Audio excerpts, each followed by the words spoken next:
அஸ்ஸலாமு அலைக்கும் வரஹ்மத்துல்லாஹி வபரகாத்துஹு. நான் உங்கள் மத்தியில் எடுத்துக்கொண்ட தலைப்பு என்னவென்றால் அற்ப தேனியின் அற்புத ஆட்சி. பூமியில வாழும் உயிரினங்களும் தமது சிறகுகளால் பறந்து செல்லக்கூடிய பறவைகளும் உங்களை போன்ற சமுதாயங்களே அப்படின்னு அல்லாஹ் தாலா வந்து அல்குரான்ல 6வது அத்தியாயத்துல 38வது வசனத்துல சொல்றான். மலைகளிலும் மரங்களிலும் மனிதர்கள் கட்டுப்பவற்றிலும் உங்கள் கூடுகளை நீங்கள் அமைத்துக் கொள்ளுங்கள், கனிகளிலும் மலர்களிலும் உள்ளங்களை சாப்பிடு என்று அல்லாஹ் தாலா வந்து 16வது அத்தியாயத்துல 68 69வது வசனத்துல சொல்றான். நம்ம இந்த அறிவியல் உலகத்துல நம்மள என்ன நினைச்சுக்கிட்டு இருக்கோம்னு சொன்னாக்கா, எல்லாம் ஒரு எறும்பா இருக்கட்டும் தேனியா இருக்கட்டும் எதுவா இருந்தாலும் நம்ம அற்ப பூச்சி தான் நினைச்சுக்கிட்டு இருக்கோம். ஆனா உண்மையா என்னன்னு பார்த்தோம்னாக்கா, தேனீக்களுடைய சமுதாயம் வந்து ரொம்ப வியக்கத்தக்க சமுதாயம். ஒரு நாடுன்னு எடுத்துக்கிட்டா அந்த நாட்டுல வந்து அரசர்களோ இல்ல ஆட்சி தலைவர்களோ இருப்பாங்க. அவங்களுக்குலாம் என்ன அதிகாரம் இருக்கும். இப்ப ஒரு நாட்டுக்கு வந்து ராணுவ வீரர்கள் இருப்பாங்க, உள்நாட்டுக்கு பாதுகாத்துக்கிறதுக்காக தனி அதிகாரிகள் இருப்பாங்க. அந்த மாதிரி தான் தேனீக்கள்லயே வந்து ராணி தேனி, ஆண் தேனி, வேலைக்கார தேனி தனித்தனியா இருக்கு. அதுங்களுக்கும் பணிகள் தனியா இருக்கு. எப்படி மனிதர்கள் வந்து ஆட்சி புரியுறாங்களோ அந்த மாதிரி தான் வந்து தேன்கூட்லயே வந்து ஆட்சி நடக்குது. இந்த அறிவியல் உலகத்துல இப்பதான் கண்டுபிடிச்சிருக்காங்க தேன்கூட்ல வந்து ராணி தேனின்னு ஒண்ணு இருக்கு அப்படிங்கிறது.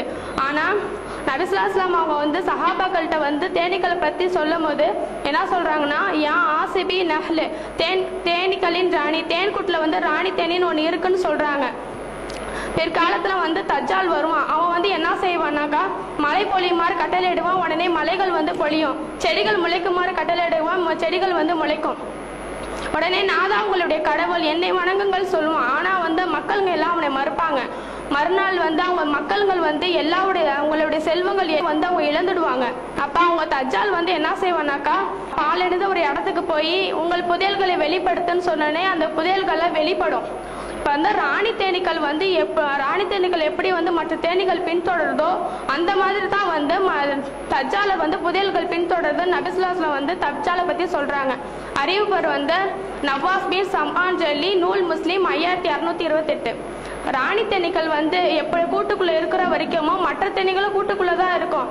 ஆனா அது வந்து வெளியே போயிடுச்சுன்னு சொன்னா மற்ற தேனீகளும் அது பின்தொடர்ந்து போயிடும். இப்ப ராணி தண்ணியோட பணி என்னன்னு சொல்லி பார்த்தோம்னாக்கா, நிர்வாகம். உடையவன் இல்லை என்றால் ஒரு முலம் கட்டைன்னு ஒரு பழமொழி கூட சொல்லுவாங்க. இப்ப நபி ஸல்லல்லாஹு அலைஹி வஸல்லம் அவங்க காலத்துல அவங்க இருக்கிற வரைக்கும் நம்ம மார்க்கத்துல இப்படிதான் இருக்குன்னு எடுத்து சொன்னாங்க. அது வரைக்கும் அந்த சஹாபாக்கள் வந்து அதைப்படி பின்தொடர்ந்து நடந்துட்டு இருந்தாங்க. அவங்களுக்கு பிறகு அவங்க மரணிச்சதுக்கு அப்புறமா சில சஹாபாக்கள் வந்து என்ன அந்த வழி தவறிடுறாங்க. அப்ப மகசர் மைதானத்துல வந்து நம்ம எவ்வளவு ஒரு பாவம் செய்யறோமோ அந்த அளவுக்கு வந்து சூரியன் வந்து நம்மள நெருக்கமா இருக்கும். அப்ப வந்து அந்த ஹவுலுல் கௌசர் அப்படிங்கிற ஒரு தண்ணி வந்து அங்க வழங்கப்படும். அப்ப அந்த சஹாபாக்கள்ல என்ன செய்வாங்கன்னா, அவங்க வழி தவறின அந்த சஹாபாக்கள் வந்து அவங்க தண்ணி குடிக்க போவாங்க. அப்ப வந்து நபி ஸல்லல்லாஹு அலைஹி வஸல்லம் அவங்க சொல்லுவாங்க, யா அஸ்ஹாபி, என்னுடைய தோழர்களேன்னு சொல்லுவாங்க. அப்ப அவங்க வந்து மலக்குமார்கள் அவங்களை வந்து தடுப்பாங்க. ஏன் தடுக்கிறீங்க, இவங்க வந்து என்னோட இருந்த நல்லடியார்கள் தானே கேட்கும் போது அவங்க சொல்லுவாங்க, நீங்கள் அறியாதவற்றெல்லாம் உங்கள் பிற்காலத்தில் நடந்ததை வந்து நீங்க அறிய மாட்டீங்க அப்படின்னு வந்து அவங்க சொல்றாங்க. இப்போ வந்து சுலைமான் நபியோட சம்பவத்தை எடுத்துக்கிட்டோம் சொன்னாக்கா, அல்லாஹ் தஆலா வந்து யாருக்கோ வழங்காத ஒரு அற்புத ஆட்சியை வந்து சுலைமான் நபிக்கு வந்து வழங்கினான். அந்த அற்புத ஆட்சியில வந்து ஜின்களும் அவங்களுக்கு வந்து கட்டுப்பட்டு நடந்துச்சு. ஜின்கள்கிட்ட வந்து சுலைமான் நபி அவங்க சொல்றாங்க, நீங்க வந்து பைத்துல் முகத்தஸ் அப்படிங்கிற பள்ளிவாசலை வந்து கட்டுங்கன்னு சொல்றாங்க. அப்ப வந்து அவங்களோட பேச்சை மீறாம அவங்களும் வந்து அந்த பள்ளிவாசலை வந்து கட்டிட்டே இருக்காங்க. அவங்கள வந்து நான் உங்களை கண்காணிச்சுக்கிட்டு தான் இருக்கேன் அப்படின்னு சொல்லி அவங்க கையில வந்து ஒரு கைத்தடியை வச்சு அவங்க வந்து அவங்கள கண்காணிச்சுட்டு இருக்காங்க. அந்த நிலையில அவங்க மரணிச்சிடுறாங்க. அது வந்து அந்த ஜின்களுக்கு வந்து தெரியல அவங்க மரணிச்சிட்டாங்கன்னு. அவங்க தரையில ஊர்ந்து செல்ற கரையான்கள் வந்து அது ஒரே இடத்துல அந்த கைத்தடி இருக்கவும் அரிக்க ஆரம்பிக்குது. அரிக்கவும் அதுல வந்து அவங்களுக்கு தாங்கக்கூடிய ஒரு இது இல்லாம உடனே கீழே விழுந்துடுறாங்க. அப்பதான் அவங்களுக்கு தெரியுது, ஆஹா நம்ம வந்து மறைவான ஞானம் ஒண்ணு இருந்தா நம்ம இப்படி இழிவு தர துன்பத்தை செஞ்சிருக்க மாட்டேமேன்னு அப்பதான் அவங்க விளங்குறாங்க. அல்குரான்ல வந்து 34வது அத்தியாயத்துல 14 வசனத்துல வந்து குறிப்பிடப்படுது. இப்ப எந்த ஒரு செயலா இருந்தாலுமே அதுக்கு வந்து ஒரு தலைவர் இருந்தா தான் அந்த வேலைகள் வந்து சரியா நடக்கும். அவங்க இல்லைன்னு சொன்னாக்கா அந்த பணியாட்கள் வந்து சரியான முறையில அவங்க வேலை செய்ய மாட்டாங்க. ஒரு அரசர்களுக்கு வந்து மக்களை கட்டுப்படுத்துறதுக்கு ஒரு அதிகாரம் இருக்கு. ஆனா அந்த ராணி தேனிக்கு வந்து தேன்களை வந்து மற்ற தேனீக்களை கட்டுப்படுத்த அதுகிட்ட என்ன இருக்கு, ஒரு கூட்டில் வந்து 20,000மோ இல்லை 50,000மோ லட்சக்கணக்கிலே கோடிக்கணக்கிலேயே தேனீக்கள் இருக்கும். அவ்வளோ தேனீக்களையும் இந்த தேனி வந்து கட்டுப்படுத்துதே. இதுகிட்ட என்ன இருக்கு? மாயக்கோள் இருக்கா இல்லை மந்திர சொல் இருக்கா? ரெண்டுமே இல்லை. அது ஒரு வகையான வேதிப்பொருள். அந்த திரவ மாதிரியும் ஆவி வடிவத்திலே வெளிப்படும். ஏன் இது இந்த தேனிக்கிட்ட தான் மட்டும் இருக்கா, ஏன் மற்ற தேனீகள்கிட்ட இல்லையான்னு சொல்லி பார்த்தோம்னாக்கா இருக்கு. ஆனா இந்த தேனீக்களுக்கு வந்து அந்த தேனி பனிகளுக்கு ஏற்ற மாதிரி வந்து தக்க அமைச்சுக்குது. இது எப்படி அதை வந்து சுரக்குதுன்னு பார்த்தோம்னாக்கா அது தலையில இருந்தும் வாய்க்கு அருகில் இருக்க ஒரு தாடை சுரப்பிலிருந்து சுரக்குது. இப்போ ஆனால் வந்து இந்த ராணி தேனிக்கு இருக்க அந்த வேதிப்பொருள் வந்து கொஞ்சம் வித்தியாசமானதுதான். அது வந்து 2 வகைப்படும். ஒன்று என்னன்னு சொல்லி பார்த்தோம்னாக்கா மனிதர்களாலே இல்லை மிருகங்களாலே இல்லை புலவிகளாலே ஏதாச்சும் ஒன்று வந்து இந்த கூட்ட தாக்க வருதுன்னு தெரிஞ்சிச்சுன்னா உடனே அந்த ராணி தேனி வந்து ரசாயன தூது செய்தியை வந்து வெளிப்படுத்தும். அதை கேட்ட உடனே மற்ற தேனீக்கள்லாம் போய் அந்த எதிரிகளை வந்து தாக்கி அந்த கூட்டம் ஆக்கிரமிக்கிறத தவிர்த்து தான் கூட்டம் வந்து பாதுகாத்துக்கும். இன்னொன்று என்ன சொல்லி பார்த்தோம்னாக்கா தனது பாட்டாளி தேனீக்களை வந்து இனச்சேர்க்கைக்கு அழைச்சு அதை வந்து சுயமா இனச்சேர்க்கை செய்ய விடாம தான் மட்டுமே இனச்சேர்க்கை செய்யணும் அப்படிங்கிற ஒரு ஆட்சியை வந்து அது புரியுது. இப்போ அந்த மாதிரி தேனீக்களை பற்றி அல்லாஹ் தஆலா வந்து அவ்வளோ ஒரு சிறப்பாக சொல்கிறான். இப்போ ராணி தேனீகளுக்கு வந்து எப்படி கட்டுப்பட்டு அந்த மற்ற தேனீகள்லாம் நடக்குதோ அந்த மாதிரி தான் நாம் யாருக்கு கட்டுப்பட்டு நடக்கணும்? அல்லாஹ்வுக்கு கட்டுப்பட்டு நடக்கணும். அல்லாஹ் தஆலா முதல்ல போய் மறுமை நாள் கேட்குற கேள்வி என்ன?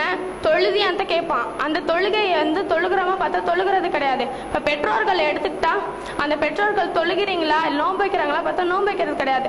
ஸ்கூலில் போகும்போது சில பிள்ளைங்கள்ட்ட நீங்களா தொழுகுவீங்களா ஏதாச்சும் பேச்சுவார்த்தையில் கேட்டோன்னா அவங்க சொல்லுவாங்க இல்லை நான் தொழுகிறது இல்லை சொல்கிறாங்க. சரி உங்கள் பெற்றோர்கள் தொழுகும் போதாச்சும் உங்களுக்கு ஞாபகம் வருமே, அப்பயாச்சும் நீங்கள் போய் தொழுங்களே அப்படி சொன்னால் அவங்க சொன்னாங்க எங்கள் அம்மாவே தொழுகிறது இல்லை, எங்கள் அம்மாவுக்கு வந்து வேலை வந்து அதிகமாக இருந்துச்சு அதனால் உடம்பு வசதி இருந்துச்சு தூங்கிட்டாங்கங்கிறாங்க. ஏன் இப்போ மற்ற பெற்றவங்களுக்கு மட்டும் வேலை வெட்டி இல்லாமல் இருக்காங்களா? அவங்களுக்கு மட்டும் வேலைங்கிறதே இல்லையா? இப்போ வந்து நோன்பு வைக்கிறாங்களா பார்த்தா நோன்பு வைக்கிறதே கிடையாது. எல்லா பேர் நோன்பு வச்சுட்டு வருவாங்க. சில பேர் மதியம் சாப்பாடு கொண்டு வருவாங்க. ஏன் நீங்கள் நோன்பு வைக்கலன்னு கேட்டால் எங்கள் அம்மா வந்து எந்திரிக்கலை சாப்பாடு செய்யல அந்த மாதிரி சொல்றாங்க. இந்த பிள்ளைங்கள்ட்ட ஏதாச்சும் ஒரு கேள்வி கேட்டால் அவங்க எல்லாம் பெற்றோர்களை தான் சொல்றாங்க. இதெல்லாம் யாருக்கு அசிங்கம்னு பார்த்தா பெற்றோர்களுக்கு தான். இப்போ தாயை போல பிள்ளை நூலை போல சீலைன்னு சொல்லுவாங்க.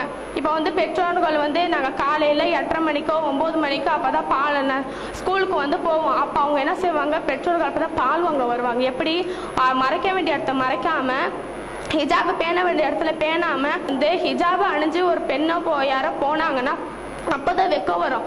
அப்போதான் வந்து தலையில வந்து தாவணி போடுவாங்க. சில எல்லா பெற்றோர்களும் இந்த இப்படி இருக்காங்களா பார்த்தா கிடையாது. சில பெற்றோர்களும் நல்ல பெற்றோர்களும் இருக்காங்க. அவங்க பிள்ளைங்களுக்கும் எடுத்து சொல்லுவாங்க.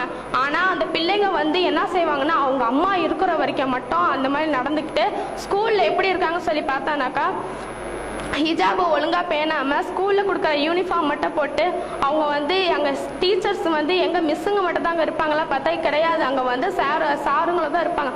அவங்க வந்து அவங்கள்ட்ட போய் ஏதாவது சிரிச்சு அவங்க பேசினாங்களா வலிஞ்சு பேசுறதா. நம்ம மார்க்கத்து விஷயத்துல வந்து எது நல்லது என்ன எது கெட்டதுன்னு சொல்லி தெரிஞ்சுக்கிட்டு நாமளும் அந்த மாதிரி பின்பற்றி மற்றவங்களுக்கும் எடுத்து சொல்லணும். அதோட விட்டுறக்கூடாது இவங்கள்ட்ட வந்து சொல்லிட்டு அந்த மாதிரி இல்லாம நம்ம மார்க்கத்து விஷயத்துல வந்து என்ன சொல்லுதோ எது நன்மையோ அதை எடுத்துக்கிட்டு தீமையை வந்து தவிர்க்கணும். நாம மட்டும் இல்லாம மற்றவங்களுக்கும் சொல்லி அவங்க நன்மையை தீமை தடுக்கக்கூடிய நன்மக்களாக அல்லாஹ் உங்களே என்னை ஆக்கி அருள் புரிவானாக. வாஹிதவன் அல்ஹம்துலில்லாஹி ரப்பில் ஆலமீன். அஸ்ஸலாமு அலைக்கும் வரஹ்மத்துல்லாஹி வபரகாத்துஹு.